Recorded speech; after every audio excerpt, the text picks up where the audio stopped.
Welcome back, everyone, to another episode of Credential. Justine Fernandez alongside Jillian Mealy. And we all know the economic climate we're in at the moment. And although it's better than it was a year ago, inflation at 3%, and then in the corporate world, it is also bonus season. So, what are a few things we can do to set ourselves up for success? And we have a credentialed guest with us today, a personal finance expert. Want to bring in Dahlia Goldberg, who's the senior wealth advisor at Mariner Wealth Advisors. Dahlia, so great to have you. Thanks for having me. I'm excited. So maybe the first question is, what are you hearing from your clients when it comes to the current economic climate we're in at the moment? Yeah, I think it's a great question. There's a lot of unknowns. We've seen, like you said, inflation was 10, 11%, 2022, 2023, and now inflation has come down. So we've seen a lot of improvement in the market. The economy is actually doing a lot better. We've seen the stock market have a heck of a recovery so far, end of last year, beginning of this year. But people are still feeling the effects of inflation because although we see things like gas prices are coming down, which is wonderful, and that hits all of our pockets every day, food is not. And our grocery bills are still really high and rents are high. And there's some data saying that rents are slowly coming down.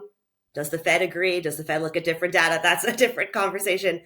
But I think mostly clients are just a little bit nervous about what the future is going to look like, and if they're set up correctly. And I think that kind of lends into your question, which is, it's bonus season. How do we get ourselves set up for success this year? Especially the market just hit an all-time high on Friday, right? That was awesome, but a little bit unexpected. And so what do we do, now that we have all of these changes in the market? The Fed is saying we might lower rates, we may not lower rates. So there's a lot of questions right now. And I think it's just about how can we come up with a plan that makes sense and is good for the long term, rather than just looking at things in a little bit of a shorter time frame.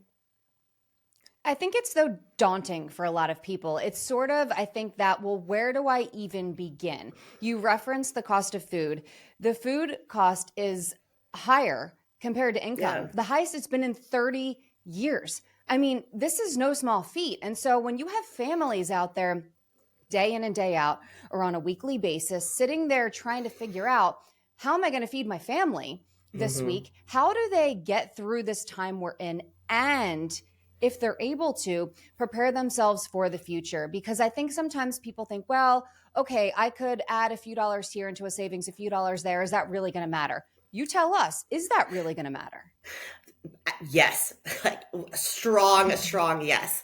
I think you make such a good point, and it's we're talking about a lot of different people in when we think about the economy, even when we think about food and prices and inflation and how this is affecting different people of socioeconomic statuses across the US.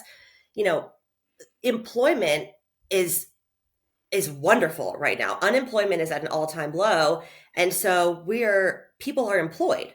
And that's part of the reason why the economy is doing as well as it is. And so although food prices are a lot higher and they're more painful, we're not in this recession type of environment for now, because people still have jobs. And that's such an important aspect of this. Now, you may have gotten a raise, you may be making more money, and that may be going to all of your food. So, to your point, that's not really encouraging, or allowing you to save a lot.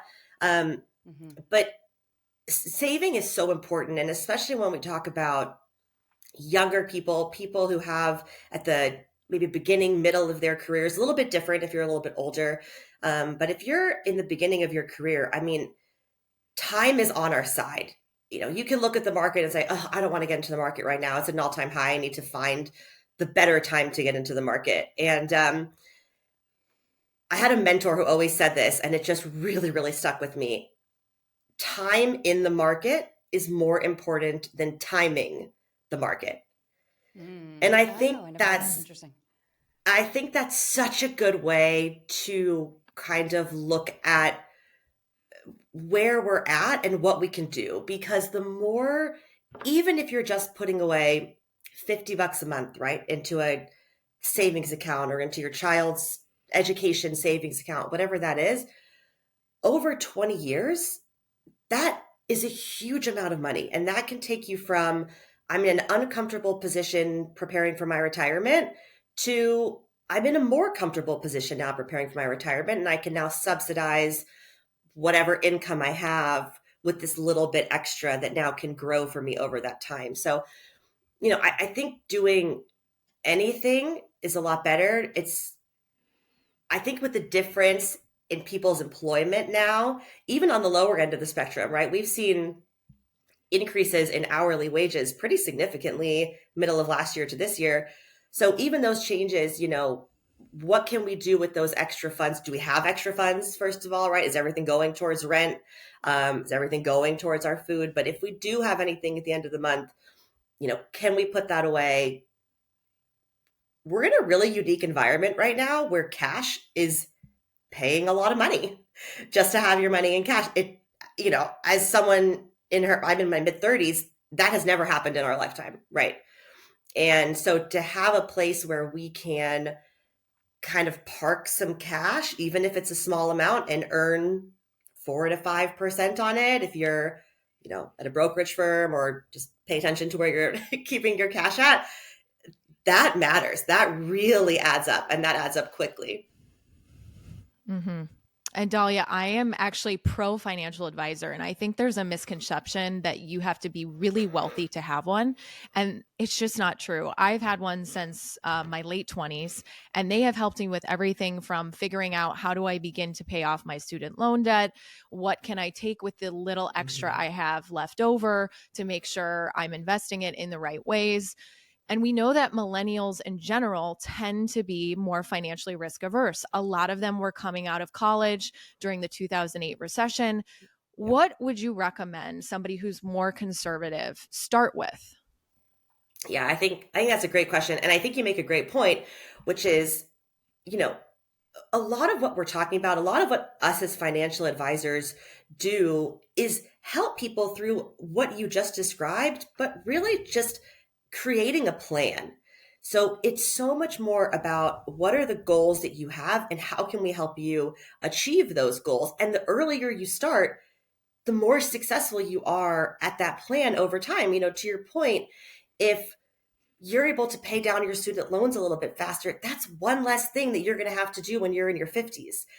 That has a huge impact on the rest of your life, right? If, you have a child and you can start saving for their education when they're born, that is a huge impact. That takes a huge burden off of you in 18 years when, if maybe you want to send your kid to college, maybe they're able to take less loans. So, even saving for your own retirement. Another thing I love to say is you cannot, you can always take a loan for your child's education. You cannot take a loan for your retirement, right? So it's important to save. It is important to, plan for upcoming events in your future, but you've got to take care of yourself. And I think that kind of leads into the millennial question, which is we're a little bit more risk averse. And I think to your point, graduating in 07 and 08, yes, that was part of it. I think also part of it, millennials got a little bit comfortable in, like 2021, 2022, started making some money. And then the whole meme crisis happened. Everyone put their money into GameStop and AMC and all these things and lost a ton of money. So I think our generation has a little bit, we're not as trustworthy in the markets as maybe some of the older generations. I think a way around that, I kind of alluded to this earlier, a couple of things. Making a plan is incredibly important. So, and the reason I say that, and the reason I'm bringing it up so much is because if we have, cash is paying a lot of money right now. If you're nervous about getting in the market, then I think it's fine to keep a little bit higher cash than normal. But knowing what cash you're comfortable with keeping is really important. So in terms of financial planning, if you're single, you should have 12 months of expenses on hand at all times. If you're married, if you have a partner, 6 months of expenses in case one of you loses your job, in case something happens. So if you have a number in your head, whatever that is, and you're saying, all right, you know what? If I keep X amount of dollars in a bank account, that will make me comfortable. Anything above that, you should be investing. And even it can be investing in, you don't have to go crazy stock picking. There are so many options now in the market just for low cost ETFs, which track an index. You can say, I want to be more aggressive. I want to be less aggressive. There's so many ways to invest. And I think if we have that cushion, then I think as millennials, that helps us feel a little bit better. We're able to see like, okay, I've got, my 40, 50 grand, whatever number it is that makes you comfortable in my account. Yeah. And therefore I have a little bit of play money, and that play money could be, I need to take this seriously and invest it. Or it can be, you know what, I really need a new car and I kind of want to start saving for it. So I think it just gives a little bit more flexibility if you're able to kind of put parameters around, this is where I'm comfortable and this is where I need to this is a goal for me and this is what I could do after I hit that goal. Play money is always fun. We like that. Yeah. Okay, so wait. So I do want to say we have a number of women who listen to this podcast, and we've gotten a number of comments, we've gotten a number of questions, and we've gotten a number of ideas for topics, and a lot of them do revolve around finances. And if I can throw a scenario at you right now from one of our female listeners who says, I was out for breakfast with girlfriends this morning. We all threw our credit cards into a pile on the table for the check, as most people do, groups of friends or family when you're out at a restaurant. And Sure. a friend jokingly said, I'm shopping for a new credit card with better points. And everyone's talking about their cash back. And that's the conversation at the table. And one of their friends didn't really have much to offer. And someone joked, girl, you got to know your finances. What is your advice to women or to young female listeners who might be out there? What would you say to them? Yeah, that is such a good question. I think there's not a lot of women in finance. We'll start with that. Especially in my field, I think female CFPs are 20 to 30%. I think it's pretty low. I think it has a lot to do with, I think us as women, we feel like we need to be experts in things before we are really able to make a decision or comment on something. And that is hard for a lot of us to let go of. What I would say to someone who's just trying to learn more about this, you don't have to jump right into, I need to know everything about the market. I need to start investing right away. It can be as simple as, I'm going to listen to this podcast and hear what they have to say. Look up a personal financial podcast, right? Investopedia is a great website where they break down complicated topics in incredibly simple ways. And, there are resources out there. I also think, kind of Justine, to your point earlier, engaging a financial advisor is a great way to learn about some of this. Or if you have friends, Jillian, I think you make a really good point. We all sit at the table. We're all at brunch. No one wants to talk about finances. The boys are probably over there talking about what stocks they're picking. And I think being able to ask for help is really important. One of my really good girlfriends, she's a dermatologist, and I'm sure you guys are probably aware, just doctors are notorious for not knowing a lot about personal finance. They spend years in school. I didn't know that. They are experts in their field. They are brilliant at what they do.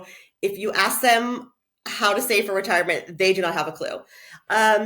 So it's just kind of one of those, it's just not something they ever looked into, right? Some people run into it in their daily lives.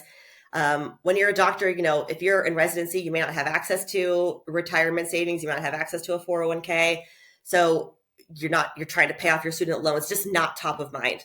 And so for her, she started asking me questions, and saying to me, hey, I've got a little extra cash now. I'm actually working. What should I do in terms of savings? Now I have a little bit of extra money at the end of each month. And so I think just being able to engage and ask your friends, hey, what are you doing? What are some ideas that you're pursuing? Is so important. It's not something we talk about enough, especially among women. I think it's just not a topic that comes up. And there are a lot of resources out there. I'm torn about the resources answer because, what are we going to do? Like put our kids down to bed and then go and research online learning about personal finance? Probably not the Or top of spend your your list. Saturday night like, hey, I'm going to sit here and Google personal finances with my glass of wine. Sounds fun. You're right. You're right. It's probably not the top of your mind. But that's why I think there's really great, even like if you're a podcast person, there's really great podcasts out there that just kind of talk basic financial advice, and how to do that, or just kind of engage people in your network, people that who may have some ideas. Because the more we talk about it and the more we talk to each other about it, the more knowledge we gain as a whole. I think, Justine, maybe you'll agree. Kind of what I'm hearing is don't be afraid to ask those questions. Don't be afraid to let it go on so long that you're sort of uninformed or uneducated, that then you're in this deeper hole of now I don't even know where to start. Would you agree, Right. Justine? Yes. And over again, I think the one thing we hear loud and clear is like time value of money. So, hey, if that means you start sooner rather than later, that is the best way to, and it could be small. It could be small ways, and what you have left over at the end of the month after you've paid your expenses and you have a comfortable amount in your savings account. Yeah, exactly. Dahlia, Go ahead. I was going to say, I also think this culture we have on social media sends a lot of the wrong messages about, now, not for those personal finance experts. I'm not speaking about that. I'm speaking about what is prioritized on social media, the number of bloggers who show off, their new designer goods, the number of bloggers who promote going and becoming an Airbnb expert. I have no problem with treating yourself, but the thing is, you could buy a Chanel bag, which is, I don't know, maybe $5,000, or you could take that money and you could put it in a real estate investment trust and get paid dividends every quarter or every year. Right. And Am then I wrong eventually in buy that? 5 bags if you want. Yeah. No, you are so right about that. We do live in a very materialistic society. I think it's very easy to get caught up in it. And to your point, the decisions that we make with money impact so many other decisions, right? Because if we're talking about this 5,000 chunk that we have and we're able to buy a bag, that bag is going to give us some joy. There's no question, right? If you're into bags, sure. That bag is going to give you some joy. You're going to use it. Hopefully you get your money's worth out of it. $5,000 worth, debatable, right? But, maybe that's possible. But to your point, if we can take those funds and invest in something like a REIT, like you just said, a real estate investment trust, that's paying you dividends, much more of a passive investment, then that money is working for you. And the whole concept of our money working for us is so important. You mentioned time value of money. When you're younger, that time value of money is nothing compares to that, right? What you can receive 5% on cash right now for literally doing nothing, right? A REIT is probably getting you maybe 7 to 8%. You can get a little bit more. Your money's tied up a little bit longer. Maybe you're comfortable with that. Maybe you're not comfortable with that.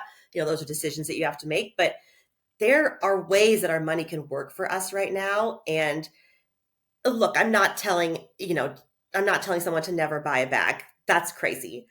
But, maybe you have $7,000 and you spend half of it on a nice bag and you put half of it away and save that for later. Because there's compromises that we have to make everywhere, right? We don't want to be, if fashion is a passion of yours, then that should be something that you pursue. But there needs to be a plan for what you do when you're no longer doing that anymore, or that is no longer a passion of yours. And so being able to compromise, and usually as women, we're usually pretty okay at that. But usually being able to look and say, I can do this and this at the same time. We're incredible multitaskers. So, two thoughts being in our head at the same time, two ideas I think can work simultaneously, and it can really help you. We got another question, and I'm not sure if this is going to be something that is your expertise, but I'm going to ask it because it's even still an interesting discussion. And the question was posed around salaries, discussing salaries.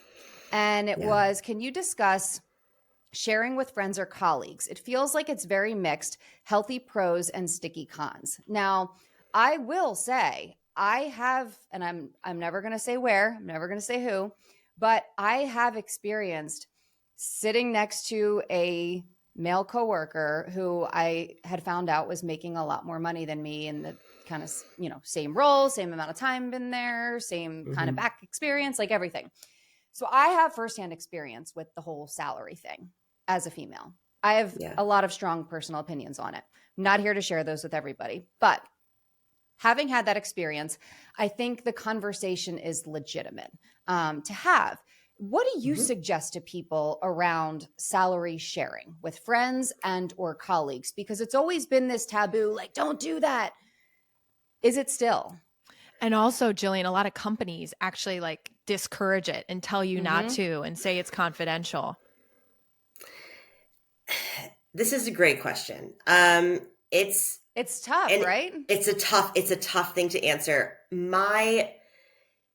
Talking about salary with your coworkers is difficult because if they are a person who's in the exact same role as you and they may be unwilling to share, if they're not in the exact same role as you, it's really, really difficult to compare.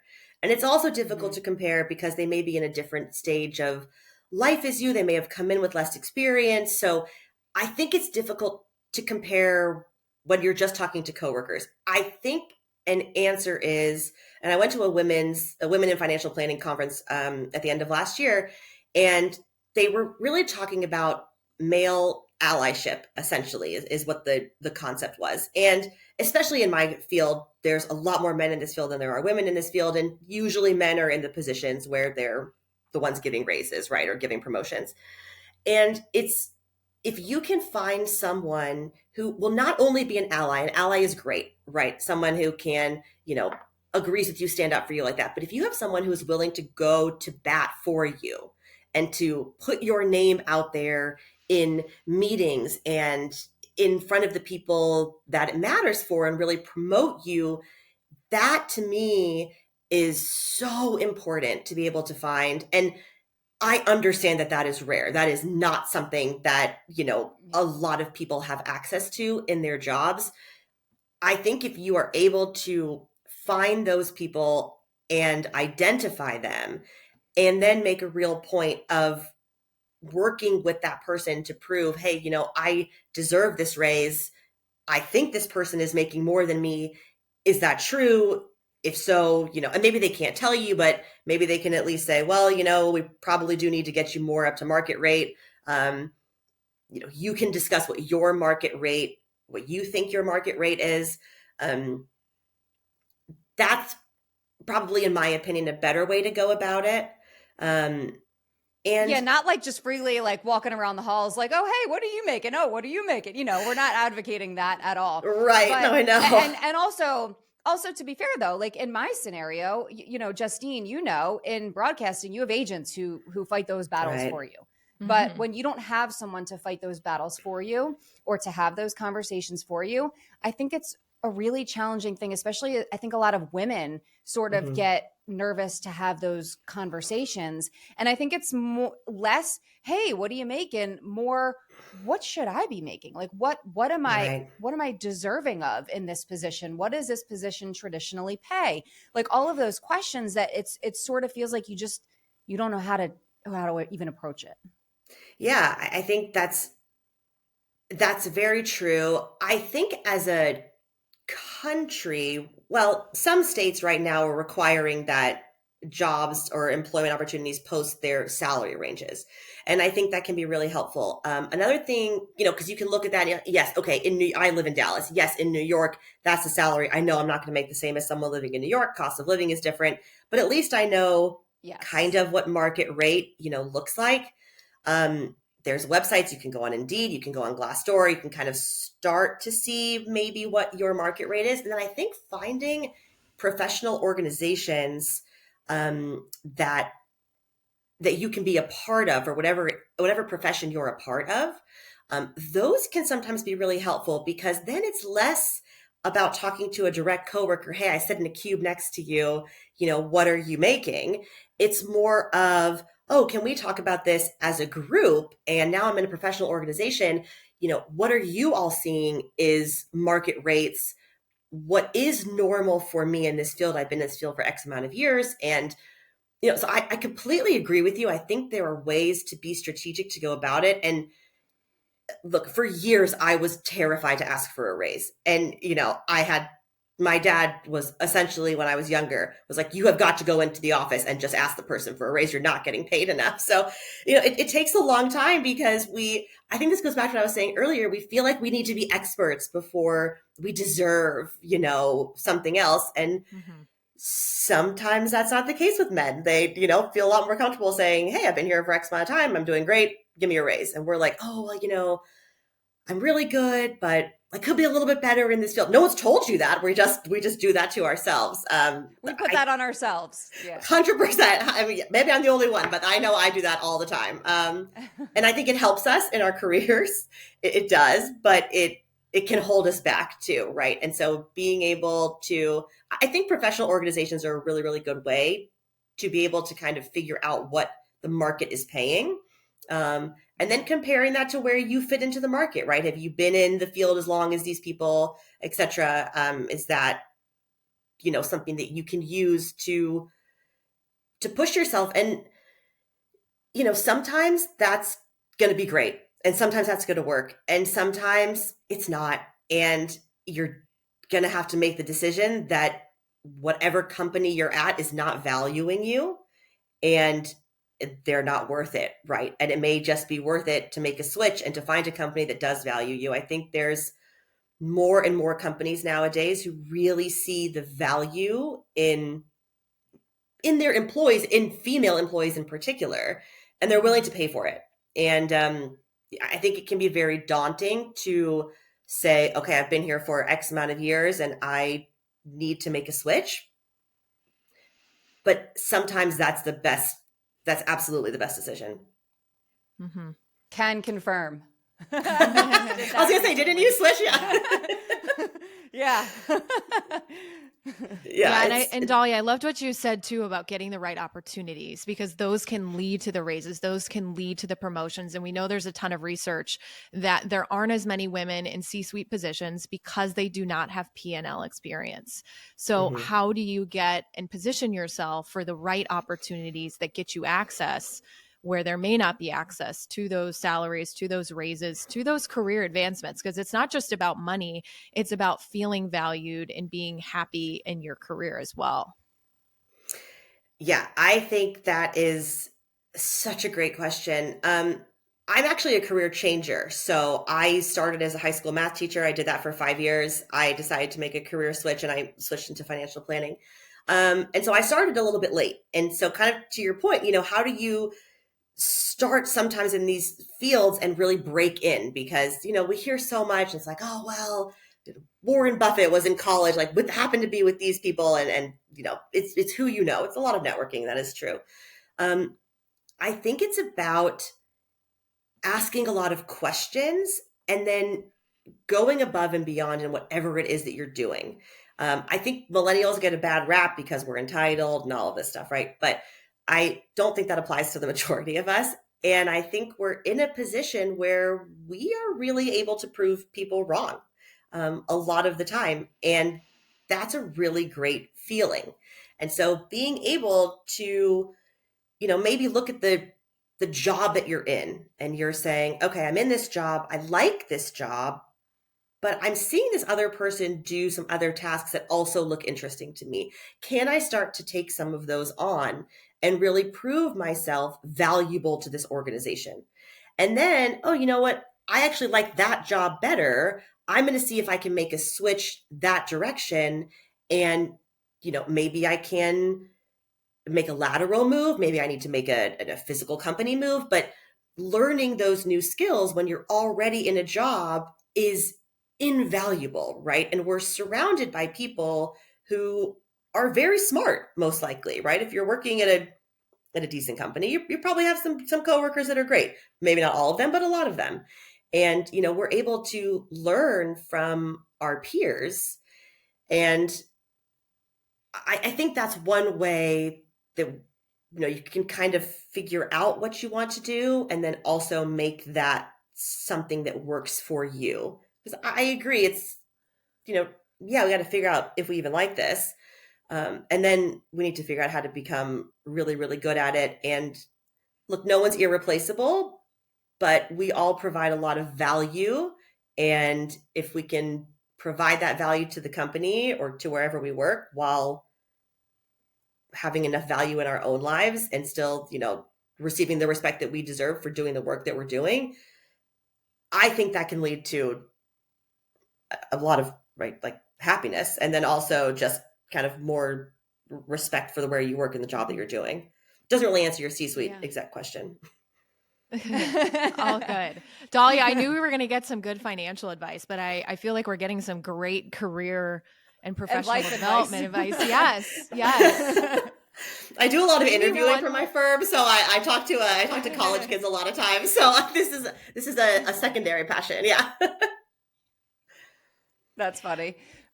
Go ahead, Justine. Yeah, maybe one more question from me. And if we could always have you back on to talk more about this, but what are your thoughts right now on using real estate as an investment vehicle, knowing the interest rate environments we're in, or you're considering buying your first home?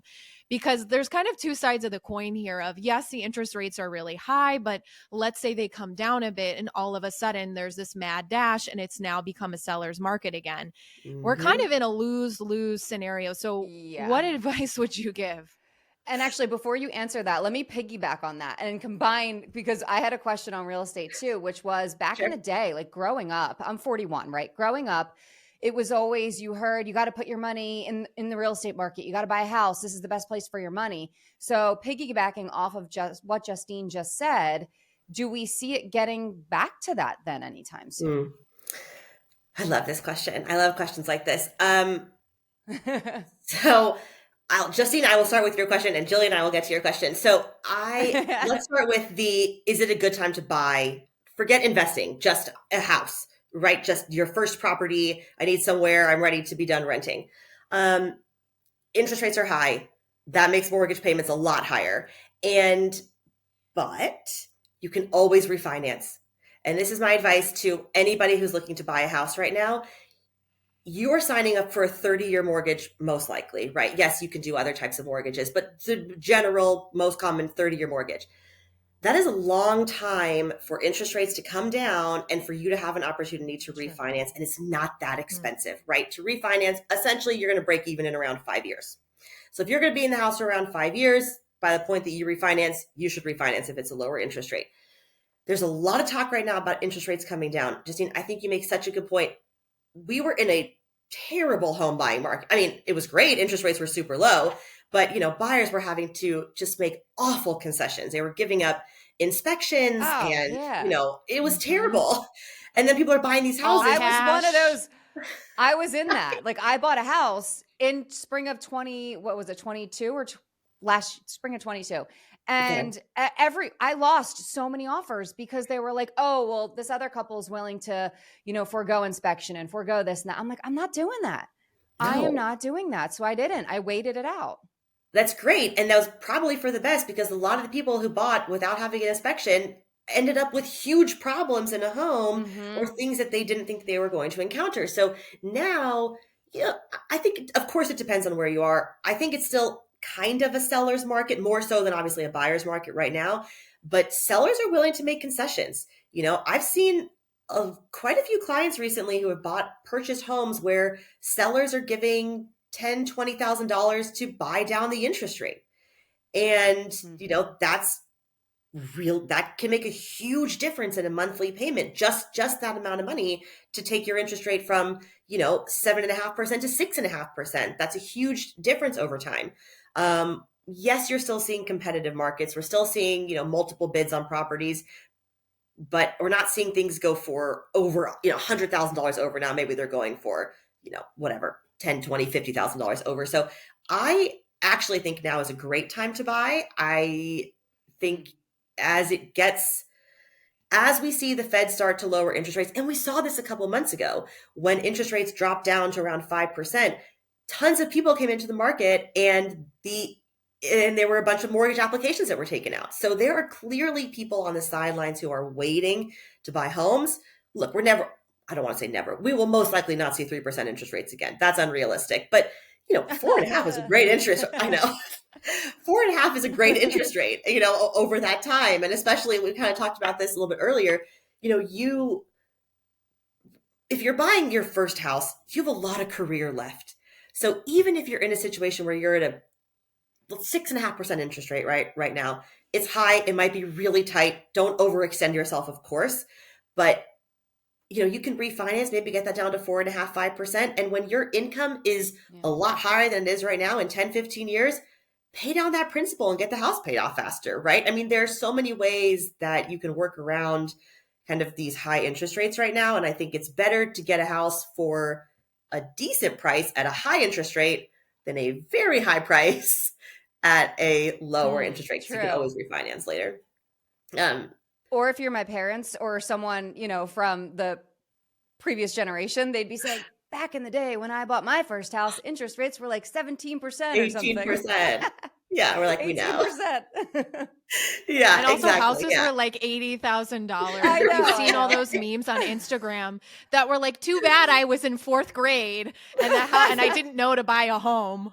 Yeah. That's how I feel about NVIDIA, like, where were we 10 years ago and it was $5 a share? I know, it's exactly the same. Yeah. So, but to your question about renting real estate, and I think this is such a great question because it comes up all the time and it's all over social media, either whether it's Airbnbs or just investing in your own rental property. I do not inherently dislike rental properties.